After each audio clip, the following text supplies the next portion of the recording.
Hello friends, Ayesha for Emrill में आपका स्वागत है। और आज मैं एक बहुत ही इम्पॉर्टेंट न्यूट्रिएंट्स की बात करने वाली हूँ, जिसे हम लोग ओमेगा 3 फैटी एसिड्स के नाम से जानते हैं। इसको एक्चुअली एसेंशियल फैटी एसिड्स कहा जाता है। उस कैटेगरी में इसको रखा इसलिए गया है बिकॉज़ हमारा बॉडी ये ओमेगा 3 फैटी एसिड को प्रोड्यूस नहीं करता, उसे नहीं बना पाता। तो हमें इसके लिए डेफिनेटली डाइट के थ्रू इसे लेने की आवश्यकता है। अब आपके मन में ये सवाल उठ रहा होगा कि ये ओमेगा 3 फैटी एसिड जिसके बारे में आजकल हर डॉक्टर बात कर रहा है, हर डाइटिशियन बता रहा है, या न्यूट्रिशन एक्सपर्ट जो हैं वो इसके इम्पोर्टेंस के बारे में बता रहे हैं। और यहाँ तक कि जो लोग वेट लॉस प्रोग्राम में जाते हैं तो उनके डाइट में भी जो अच्छे उनके कोचेज होते हैं वो लोग उनके डाइट में ओमेगा 3 फैटी एसिड को शामिल करते हैं।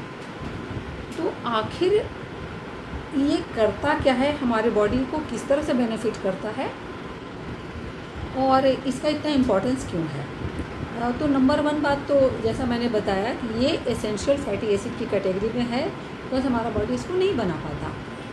तो ये किस तरह से हमारे बॉडी के फंक्शनिंग में काम करता है।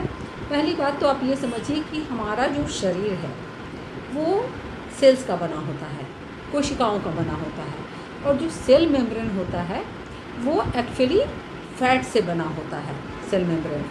तो ये सेल मेम्ब्रेन की स्टेबिलिटी और इसकी प्रॉपर फंक्शनिंग के लिए ओमेगा 3 फैटी एसिड की बहुत ही आवश्यकता होती है।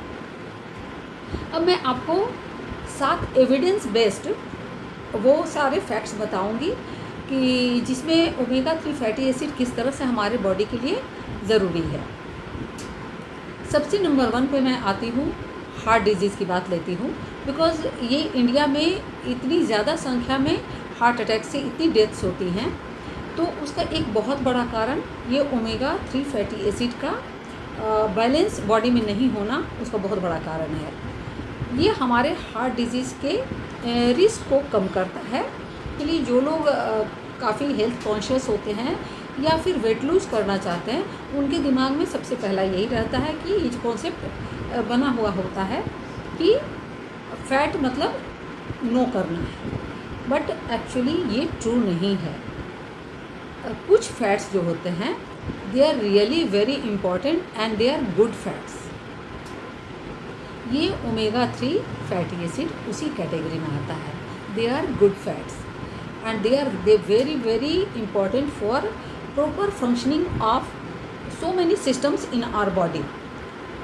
पहले भी मैंने जैसे हार्ट डिजीज़ की बात कही, तो ये अगर आप अपनी डाइट पे ओमेगा 3 फैटी एसिड ऐड कर लेते हो, शामिल कर लेते हो अच्छी क्वालिटी का एंड इनफ अमाउंट में, तो आपका ट्राइग्लिसराइड का लेवल घटता है, कोलेस्ट्रॉल का लेवल घटता है और आपका जो हार्ट है वो हेल्दी होता है। तो ऑब्वियसली जो हार्ट से रिलेटेड जो प्रॉब्लम्स है वो उसका रिस्क बहुत ये कम करता है। ये हार्ट के लिए बहुत बेनिफिशियल है। सेकेंड मैं आती हूँ ब्रेन फंक्शनिंग की बात करती हूँ। तो हमारा जो ब्रेन है वो 60 to 70% फैट का बना होता है और उसके लिए बॉडी में गुड फैट्स का जाना बहुत ज़रूरी है। तो ये ओमेगा 3 फैटी एसिड जो है ये हमारे ब्रेन की फंक्शनिंग को भी सुचारू रूप से चलाए रखने के लिए ये बहुत ही उसमें अपना अहम रोल निभाता है। बढ़ती उम्र के साथ जैसे ओल्डर एज में लोगों में डिमेंशिया या अल्जाइमर्स ये सब की जो प्रॉब्लम आती है, जिसमें कि लोगों की याददाश्त बहुत गड़बड़ हो जाती है, लोग भूलने लगते हैं, तो ये उसके भी इंसिडेंस को ये कम करता है। हमारा जो नर्वस सिस्टम है, नर्व्स जो है उसका जो नर्व्स का जो मेम्ब्रेन होता है, जिसको हम लोग नर्व शीट्स, माइलिन शीट्स बोलते हैं उसको, वो भी फैट का बना होता है। तो वहाँ भी ओमेगा 3 का बहुत ही ज़बरदस्त रोल है, जिसकी वजह से कि वो पूरी नर्वस सिस्टम, क्योंकि सारा ब्रेन का जो मैसेज है हमारे बॉडी के हर एक ऑर्गन तक नर्व्स के थ्रू ही पहुंचता है सिग्नल, तो नर्व्स के लिए उतना ही एसेंशियल है। और यह आधुनिक जीवन की एक बहुत बड़ी इसको क्या मैं कहूँ, डिप्रेशन या एंग्जाइटी, ये आज के टाइम में यूथ में भी इतना ज़्यादा पाया जा रहा है। कम कम उम्र के जो आज के यंगस्टर्स हैं उनको इसे बहुत जूझना पड़ रहा है। तो ये एंग्जाइटी और डिप्रेशन के लेवल को भी बहुत नीचे करता है। एंग्जाइटी के लेवल को घटाता है, डिप्रेशन के लेवल को घटाता है। इससे स्लीप आपको अच्छी आती है। अब सेल मेम्ब्रेन की जैसे मैंने बात की, तो सेल मेम्ब्रेन की स्टेबिलिटी अगर प्रॉपर फंक्शनिंग अगर अच्छी होगी तो उससे हमारी स्किन जो है वो यूथफुल रहेगी। और यहाँ तक कि जो यंगस्टर्स में एक्ने की जो प्रॉब्लम आती है, मुहासे आने की जो समस्या होती है, उसको भी ये बहुत कम करता है। और सर्टेन एज के बाद जो एक एजिंग प्रोसेस शुरू होती है, उसको ये स्किन में जो फाइन लाइंस, रिंकल्स वगैरह जो आने लगते हैं, उसको ये बहुत कम करता है, एजिंग को स्लो करता है, जिससे कि आपकी स्किन यूथफुल और चमकदार होती है। उसके साथ ही बाल झड़ने की जो समस्या है, ये बालों का टूटना रोकता है। नेल्स टूटते हैं, ये नेल्स को भी टूटने की समस्या उसको भी रोकता है। यानी कि स्किन, हेयर एंड नेल्स जो हमारे आउटलुक पे उनका बहुत इम्पोर्टेंट रोल है, ये उसको उसकी प्रॉब्लम्स को बहुत हद तक सॉल्व करता है। हाँ, एक बात ज़रूर है कि ऐसा नहीं है कि आप ओमेगा 3 अगर खा रहे हैं तो आप सोचिए कि बस ओमेगा 3 मैंने ले लिया और बाकी मुझे कुछ नहीं करना है। ऑफ़ कोर्स आपको एक्सरसाइज करना है, आपको अपना डाइट अच्छा रखना है, संतुलित रखना है, बैलेंस्ड फूड लेना है, फ्रूट्स ज़्यादा से ज़्यादा कंज्यूम करना है और बैड फैट्स को कम करना है। बैड फैट्स यानी कि जो यूजुअल तौर पर हमारे यहाँ जंक फूड में इस्तेमाल होता है या फास्ट फूड में इस्तेमाल होता है, उसके लिए तो straightforward no, no means no, उसके लिए नो नो है। लेकिन गुड फैट्स को आपको शामिल करना है। अब एक चीज़ मैं बताना चाह रही हूँ, ओमेगा 3 फैटी एसिड्स में वैसे तो बहुत सारे इसमें हैं फैट्स हैं, जिनमें कि 3 काफ़ी इम्पॉर्टेंट हैं। वो तीनों हैं ALA, EPA and DHA। ALA इसका फुल फॉर्म है अल्फ़ा लिनोलेनिक एसिड। EPA इसका फुल फॉर्म है इकोसा पेंटानोइक एसिड। DHA इसका फुल फॉर्म है डोकोसा हेक्सानोइक एसिड। तो ALA की बात मैं करूं, वो यूजुअली प्लांट बेस्ड है और कुछ सीड्स एंड नट्स में वो अवेलेबल होता है। तो जो वेजिटेरियंस को जो अवेलेबल हो पाता है, वो कुछ सीड्स या नट्स के थ्रू मिलता है, जिनमें कि फ्लैक्स सीड्स हैं, चिया सीड्स हैं, पम्पकिन सीड्स हैं, flax seeds oils, of course flax seeds oils और उस पर मिलेगा ही मिलेगा। कुछ नट्स में, वॉलनट्स वगैरह में ये मिलता है, लेकिन वो ALA के फॉर्म में मिलता है। और ALA को हमारा जो बॉडी है वो डायरेक्टली उसको यूज नहीं करता है सारे सिस्टम्स के फंक्शनिंग के लिए, बल्कि उसको पहले कन्वर्ट करता है EPA एंड DHA में। उसके बाद वो उसको जैसे ब्रेन की फंक्शनिंग के लिए, हार्ट के लिए, नर्वस सिस्टम के लिए, स्किन के लिए, हर एक के लिए उसको EPA और DHA में कन्वर्ट होने के बाद ही उसको यूज कर सकता है। अब जो वेजिटेरियंस हैं, एक तो उनको जितनी भी जो भी सीड्स या जहाँ से भी उनको मिलता है, पहली बात कि वो ALA के फॉर्म में मिलता है और उसका पूरा का पूरा वो DHA और EPA में बॉडी कन्वर्ट नहीं करता है, कुछ ही पार्ट को कर पाता है। दूसरी बात कि वो इनफ अमाउंट में हमारी बॉडी को नहीं मिल पाता है। और ये जो EPA और DHA का जो कंटेंट की बात मैं कर रही हूँ, ये बेसिकली सी फूड से मिलता है। उसमें भी ये फैटी फिशेज़ के थ्रू हमारे डाइट्स में हमको मिलता है। तो अब जो लोग फ़िश खाने वाले लोग हैं या बहुत ज़्यादा फ़िश वगैरह खाते हैं, यूज करते हैं, तो उनको लगेगा कि भाई मैं तो फ़िश खाता हूँ या खाती हूँ, तो मुझे क्या टेंशन है, मुझे मेरे बॉडी में तो एनफ ओमेगा 3 मुझे मिल रहा होगा। But unfortunately the answer is no. Reason is because India में जो भी नॉर्मली हम लोग जो फ़िश खाते हैं, उनमें पहले तो उतनी मात्रा में ओमेगा 3 होते नहीं हैं। जो थोड़े मोड़े होते भी हैं, तो जो हमारी कुकिंग का तरीका है, इंडिया में जिस तरीके से हम लोग कुकिंग करके खाते हैं, तो उसमें देखिए वो सारे न्यूट्रिएंट्स चाहे प्रोटीन हो चाहे ओमेगा 3 हो, वो सारा बर्बाद हो जाता है। तो पहली बात कि उसमें वो आपको नहीं मिलेगा, ये इतना कम अमाउंट में मिलेगा जो कि आपके शरीर के लिए पर्याप्त नहीं है। तो दैट मीन्स कि उन सब फिशेज से हमें ओमेगा 3 फैटी एसिड नहीं मिलता है। कुछ फिशेस का मैं नाम बताऊंगी जो जनरली ओशन या सी में पाया जाता है, जिनको सी फैटी मतलब सी फूड की कैटेगरी में आप कह सकते हो, जिसमें जो फर्स्ट रनर अप है वो है सैल्मन फ़िश। उसके अलावे मैकरेल है, सार्डिन्स हैं, एंकोवीज़ हैं, टूना है, हेरिंग्स हैं।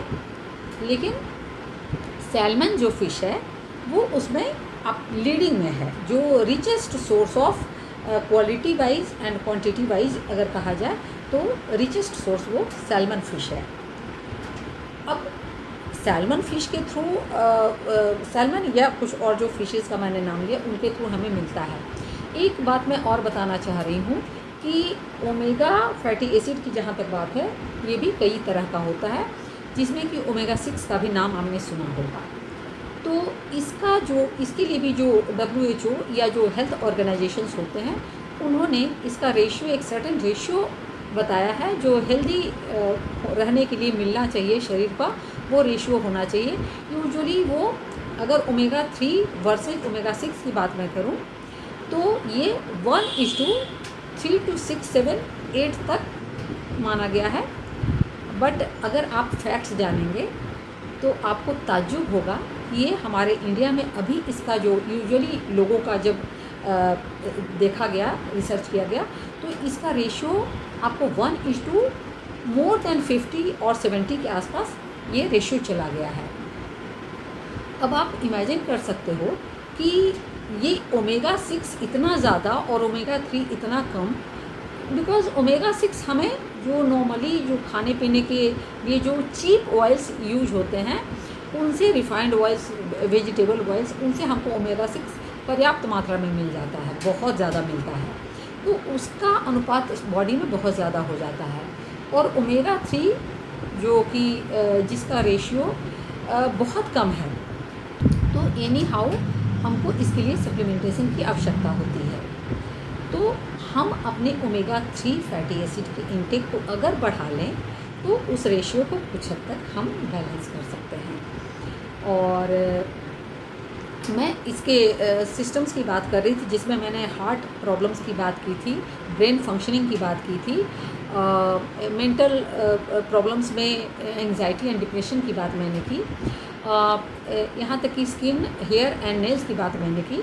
उसके अलावा ये हमारे बोन्स एंड जॉइंट्स, जो हमारे जॉइंट्स लाइक कि जैसे नी हो गया, शोल्डर हो गया, ये सब जो जॉइंट्स है उसके बीच में कार्टिलेज के बीच में जो फ्लूइड भरा होता है, जिसे हम साइनोवियल फ्लूइड के नाम से जानते हैं, जिसकी वजह से कि हमारे जो जॉइंट्स हैं उनकी मूवेबिलिटी होती है, स्मूथली वो मूव करते हैं। और बढ़ती उम्र के साथ जैसे जैसे ये साइनोवियल फ्लूइड सूखने लगता है, कम होने लगता है, तो उससे हमारा जॉइंट में पेन होना शुरू हो जाता है, घुटनों के दर्द की समस्या हो जाती है, शोल्डर पेन की समस्या हो जाती है। तो वहाँ भी अगर हम ओमेगा 3 फैटी एसिड को अपने डाइट में इस्तेमाल करें तो हमारे जॉइंट्स के लिए भी ये बहुत ही बेनिफिशियल हो जाते हैं। आप सोच लो, हार्ट प्रॉब्लम की बात हो गई, ब्रेन फंक्शनिंग की बात हो गई, एंजाइटी एंड डिप्रेशन की बात हो गई, हेयर, स्किन एंड नेल्स की बात हो गई, आइज़ की बात हो गई। उसके अलावा एक और जो आज के समय में वो भी बहुत प्रॉब्लम कॉमन हो चुका है, वो मेटाबॉलिक सिंड्रोम बोलते हैं, जिसमें कि एक ग्रुप ऑफ कंडीशंस होता है जो बहुत सारे लोगों में पाया जाता है, जिसमें कि इंसुलिन रेसिस्टेंस है, विसरल ओबेसिटी यानी पेट के पास फैट जमा होने की समस्या, जिसे यूजुअल भाषा में बोलते हैं कि तोंद निकल आती है लोगों के। और उसके अलावा हाइपरटेंशन, ट्राइग्लिसराइड का लेवल बढ़ जाता है, जो HDL जो अच्छा फैट होता है उसका लेवल घट जाता है, और HDL का मतलब हो गया हाई डेंसिटी लाइपोप्रोटीन। तो HDL हमारे बॉडी के लिए अच्छा होता है, तो उसका लेवल कम हो जाता है। तो जिन लोगों में भी इस तरह का मेटाबॉलिक सिंड्रोम पाया जाता है, ऐसे लोग प्रोन होते हैं डायबिटीज़ के लिए, हार्ट प्रॉब्लम उनको बाद में जा कर के उनको हो सकती है, कैंसर की समस्या हो सकती है। तो अगर वो समय रहते अच्छी क्वालिटी का और इनफ अमाउंट में ओमेगा 3 फैटी एसिड को अपने डाइट में अगर लेते हैं तो उनका ट्राइग्लिसराइड का लेवल घटेगा, कोलेस्ट्रॉल का लेवल घटेगा, इंसुलिन रेसिस्टेंस है उसमें कमी आएगी, उनका हाइपरटेंशन कम होगा, उनका जो हार्ट प्रॉब्लम या डायबिटीज़ वगैरह होने का जो उनका चांसेज है, जो रिस्क फैक्टर है, वो उनका कम होगा। तो इस तरह से ओमेगा 3 का कितना ही इम्पोर्टेंट, कितने सारे आप अभी देख रहे हो कि कितने सारी चीज़ों का मैंने जिसमें भी नाम लिया वो हर जगह उसका इतना इम्पोर्टेंट रोल है। हाँ, एक चीज़ और मैं बताना चाह रही हूँ, फर्टिलिटी आज के टाइम में एक बहुत, ये भी एक बहुत समस्या हो रही है कि लोगों में इनफर्टिलिटी की समस्या बढ़ती चली जा रही है। तो अच्छी फर्टिलिटी होने के लिए भी आपको ओमेगा 3 फैटी एसिड चाहिए। और मेल्स में हेल्दी स्पर्म के लिए ओमेगा 3 फैटी एसिड की आवश्यकता होती है। सिमिलर वे में फीमेल्स में हेल्दी एग्स के लिए ओमेगा 3 फैटी एसिड की भी आवश्यकता होती है। तो आप सोच करके देखो कि ये ओमेगा 3 फैटी एसिड कितना इम्पोर्टेंट हमारे शरीर के लिए है, कितने सारे ऑर्गन्स को ये के लिए ये इम्पोर्टेंट है जो प्रभावित होते हैं इसकी कमी की वजह से। कैसे हम सेलेक्ट करें कि कौन सा सप्लीमेंट हम लें जो हमारे लिए बेहतर है। तो यहाँ पर मैं बात करना चाहूँगी जिसके बारे में, बिकॉज़ मैं भी ये न्यूट्रीलाइट, एम्बे का जो न्यूट्रीलाइट है उस ब्रांड का ये सैल्मन ओमेगा 3 सॉफ्ट जेल्स के रूप में एक पैक में 60 सॉफ्ट जेल्स इसमें आते हैं। और मैं इसको खोल करके आपको दिखाती हूँ। ये इस तरह के सॉफ्ट जेल्स के रूप में मिलते हैं और इसकी खुराक जो है इसमें पीछे में देखिएगा, इसके बारे में इंफॉर्मेशन दिया हुआ है। एक दिन में जितना एक ह्यूमन बॉडी को चाहिए उतना इनफ अमाउंट इसमें आपका दिया हुआ है EPA और DHA का। यूजुअली हमारे इंडिया में 1000 mg से लेकर के 1200 mg तक या आप 1500 mg तक कह सकते हो, जो कि हमारे बॉडी को अगर मिले तो ये इनफ है। और एक्चुअली मैं पसंद इसलिए इसको करती हूँ क्योंकि ये एक न्यूट्रीलाइट ब्रांड जो बनाती है इसको, ये सैल्मन फिश जो है ये ओशन, अटलांटिक ओशन के डीप इसमें से फार्मिंग किया जाता है इसका सैल्मन फिश का, और उससे निकाला जाता है। दिन भर में 1 से लेकर के 3 सर्विंग तक आप ले सकते हो, यानी कि ब्रेकफास्ट, लंच एंड डिनर के टाइम में, तीनों टाइम में आप, तरीका भी वही है। आप ब्रेकफास्ट के टाइम में एक ले लो, लंच के टाइम में आप एक ले लो और डिनर के टाइम में एक ले लो। और अगर जो लोग मान लीजिए सपोज़ 2 लेना चाहते हैं तो वो लोग एक ब्रेकफास्ट में ले लें, एक डिनर में ले लें। ओमेगा 3 फैटी एसिड जो है हमारे स्लीप को भी सुधारता है। जिन लोगों को स्लीप की प्रॉब्लम होती है, इनको नींद नहीं आती है, वो भी अगर रात में खाने के समय डिनर में इसको ले लें और वो देखें इसको करके, क्योंकि ये 2 वीक्स 4 वीक्स में ये अपना रिज़ल्ट देने लगता है। लेकिन कुछ केसेस में ऐसा हो सकता है कि उससे ज़्यादा यानी 12 वीक्स तक जा सकता है। लेकिन 12 वीक्स एक इनफ वो टाइम स्पैन है जिसमें कि आपको इसके बेनिफिट्स दिखाई देने लगेंगे। आपकी स्किन अच्छी हो जाएगी, यूथफुल हो जाएगी, शाइनिंग आ जाएगी स्किन पे, आइज़ में एक चमक जिसको बोलते हैं ब्राइटनेस आएगी, आपके हेयर्स अच्छे होंगे, आपकी नेल्स अच्छे हो जाएंगे। जो ये तो विजिबल बाहर से दिखने वाली चीज़ें हैं। जिनको एक्ने की प्रॉब्लम है, मैं वैसे बॉयज़ एंड गर्ल्स को भी बोलना चाहती हूँ कि आप ओमेगा 3 फैटी एसिड को अपने डाइट में डेफिनेटली इंक्लूड करो। और अगर इसको आप शामिल करते हो तो इसकी प्योरिटी के बारे में मैं बहुत ही कॉन्फिडेंट रहती हूँ, क्योंकि न्यूट्रीलाइट के प्रोडक्ट्स को लेकर के मैं बहुत ज़्यादा कॉन्फिडेंट हूँ, क्योंकि क्वालिटी में इसमें कहीं भी कॉम्प्रोमाइज़ नहीं होता है। कुछ लोगों को लगता है कि ये थोड़ा एक्सपेंसिव पड़ता है, बट जहाँ तक हेल्थ की बात है दोस्तों, तो मुझे लगता है कि बीमारी में खर्च करने से बेहतर है कि हम अपने वेलनेस की ओर खर्च करें। अगर हमें खर्च ही करना है तो हम अपने वेलनेस पर अगर खर्च करते हैं, अच्छी डाइट पे खर्च करते हैं, अच्छी सप्लीमेंट्स पे खर्च करते हैं, तो डेफिनेटली हर अच्छी चीज़ की कुछ कीमत तो लगेगी ही लगेगी। तो चलिए, एक सैल्मन ओमेगा का मैंने खाने का भी तरीका आपको बता ही दिया है। और ये देखिए, ये इस तरह से नज़दीक करके मैं दिखा रही हूँ। के बारे में मैंने आज इनफ इंफॉर्मेशन दिया है। चलिए, और फिर मैं कोशिश करूँगी नेक्स्ट वीडियो में कुछ अदर दूसरे न्यूट्रिएंट्स पर मैं बात करूँगी। तब तक के लिए नमस्कार।